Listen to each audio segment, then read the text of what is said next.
السلام علیکم دوستو، میں ہوں عطاء المحسن اور آج کا ہمارا ٹاپک ہے علم التفسیر۔ علم التفسیر کے حوالے سے اگر ہم بات کریں تو یہ ٹاپک مختلف حصوں میں بٹا ہوا ہے۔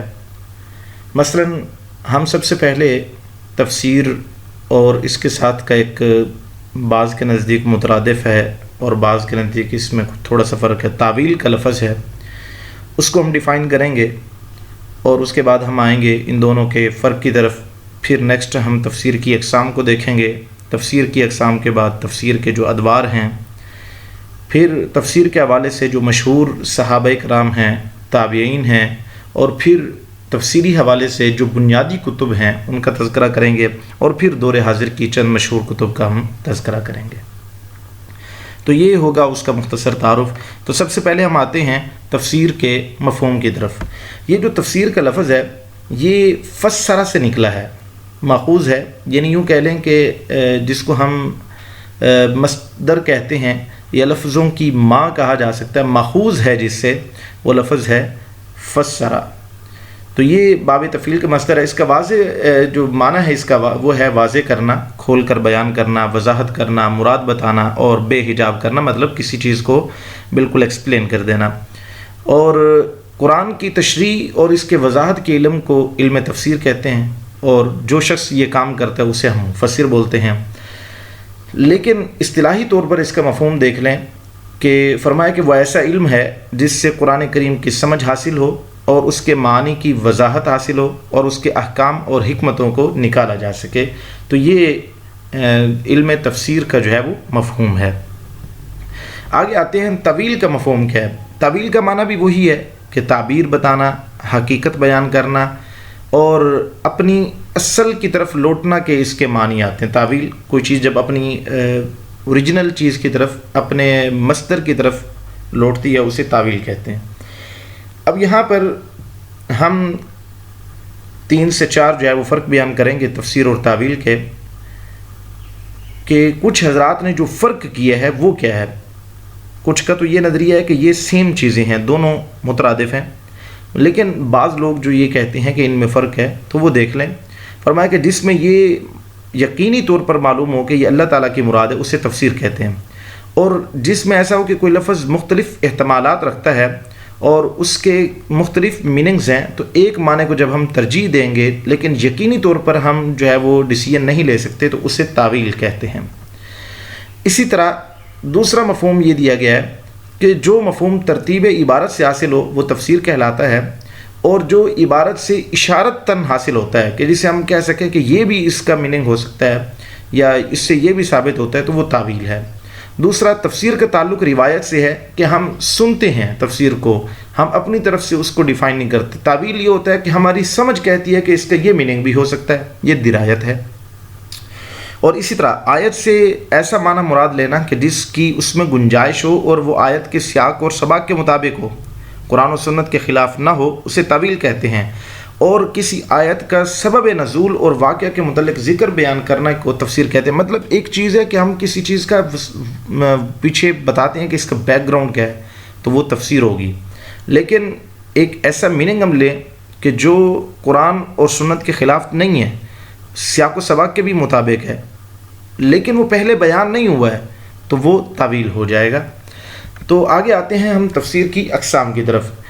تو ایسی تفسیر جس میں قرآن و سنت اور اقوال صحابہ، اور یہاں پر اس بارے میں ذرا دیکھ لیں کہ تفسیر کی 2 اقسام ہمارے سامنے آ جائیں گی، تفسیر بالمعصور ہے اور تفسیر بالرائے ہے۔ تفسیر بالمعصور کا خلاصہ اگر دیکھا جائے تو یہ ہے کہ جو چیز منقولی ہمیں حاصل ہوتی ہے، کہ قرآن کا علم جو ہمیں نقلی طور پر حاصل ہوگا، ہم سنتے آئیں گے اس کو، ہم اپنی طرف سے نہیں لے رہے، تو وہ تفسیر بالمعصور ہے۔ اور تفسیر بالرائے یہ ہے کہ قرآن کی ایکسپلینیشن جو ہماری اپنی کوشش کے تحت ہو، ہم نے وہ کسی سے حاصل نہ کی ہو، تو وہ جو ہے تفسیر بالرائے ہے۔ آگے پھر تفسیر بالمعصور کی 3 قسمیں ہیں۔ تفسیر القرآن بالقرآن ہے، تفسیر القرآن بالسنہ ہے، تفسیر القرآن بآثار الصحابہ والتابعین.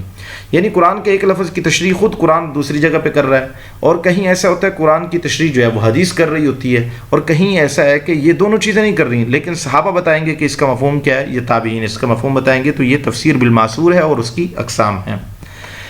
اس کے ساتھ ہم آتے ہیں تفسیر بالرائے کی طرف. تفسیر بالرائے میں دو چیزیں ہیں، تفسیر بالرائے المحمود اور تفسیر بالرائے المذموم.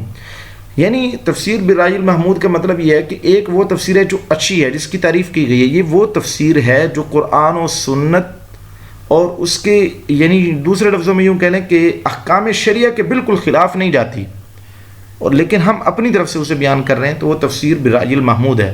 لیکن ایسی تفسیر بیان کرنا جو قرآن اور شریعت کے احکام کے خلاف جا رہی ہو، جو ایک واضح شریعت کے احکامات ہیں، تو یہ مذموم ہے.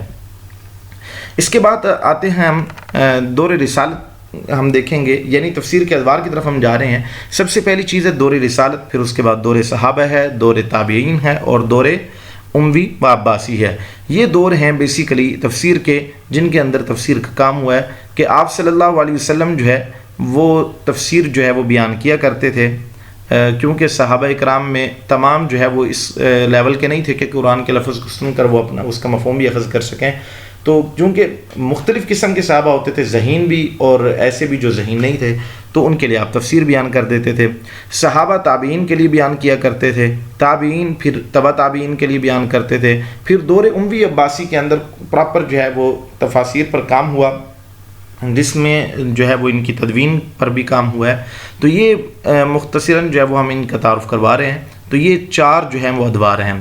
اس کے بعد ہم آئیں گے مشہور مفسر صحابہ جو ہیں وہ حضرت عثمان غنی ہیں، حضرت علی المرتضیٰ ہیں، حضرت عبداللہ بن عباس ہیں. ان کو جو ہے عبداللہ بن عباس کو مفسر قرآن بھی کہا جاتا ہے، اور حضرت عبداللہ بن مسعود ہیں جنہیں فقیہ الامت کہا جاتا ہے، اور حضرت ابی بن کعب ہیں قرآن کے قاری تھے، زید بن ثابت ہیں یہ تدوین قرآن کمیٹی کے چیئرمین رہے، اور عبداللہ بن عمر بن العاص ہیں، حضرت ابو موسیٰ اشعری ہیں، اور حضرت ابو درداء. یہ مشہور ترین صحابہ ہیں جنہوں نے تفسیر کے حوالے سے کام کیا ہے. اسی طرح جو ہے مشہور مفسر تابعین میں ابن المسیب ہیں، عروہ ہیں، سالم ہیں، عمر بن عبدالعزیز ہیں، سلیمان بن یسار ہیں، عطا بن یسار ہیں، زید بن اسلم ہیں، اور اسی طرح ابن شہاب زہری ہیں، حضرت حسن بصری بہت فیمس نام ہے، حضرت مجاہد بہت فیمس نام ہے. تو یہ چند نام جو ہیں وہ میں نے ذکر کر دیے ہیں، یہ مشہور مفسر تابعین حضرات ہیں. اس کے بعد ہم آتے ہیں کہ پرانی یا بنیادی جو ہیں وہ تفاسیر کون سی تھیں. جامع البیان ہے، یہ ابن جریر طبری کی ہے. بحر العلوم ہے، یہ نصر بن محمد سمرقندی کی ہے. اور تفسیر القرآن العظیم ہے، عبدالرحمن بن محمد ابن ابی حاتم کے نام سے مشہور ہیں. تعویلات اہل السنہ، یہ ابو منصور محمد بن محمد ماتریدی ہیں، مشہور جو ہے وہ ایک کردار ہیں.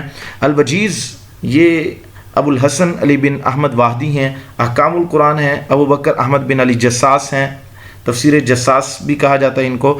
معالم التنزیل فی تفسیر القرآن ہیں، ابو محمد حسین بن مسعود بغوی ان کی ہیں. اور اسی طرح الجامع لاحکام القرآن، ابو عبداللہ محمد بن احمد قرطبی بڑا مشہور کردار ہیں. انوار التنزیل، یہ ناصر الدین، انہیں تفسیر بیضاوی بھی کہا جاتا ہے. اور اسی طرح تفسیر القرآن العظیم یعنی ابو الفدا اسماعیل بن عمر بن کثیر دمشقی کے حوالے سے ہے.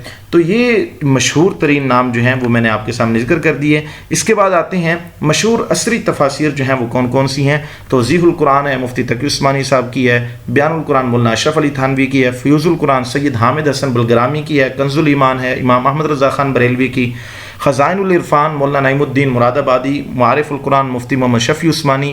اور معارف القرآن دوسرے محمد ادریس کاندھلی بہت مشہور کردار ہیں. نور العرفان مفتی احمد یار خان نعیمی بہت مشہور کردار ہیں. تدبر القرآن امین احسن اصلاحی بہت ہی مشہور کردار ہیں. اسی طرح تفہیم القرآن ابو الاعلیٰ مودودی اور تفسیر قرآن.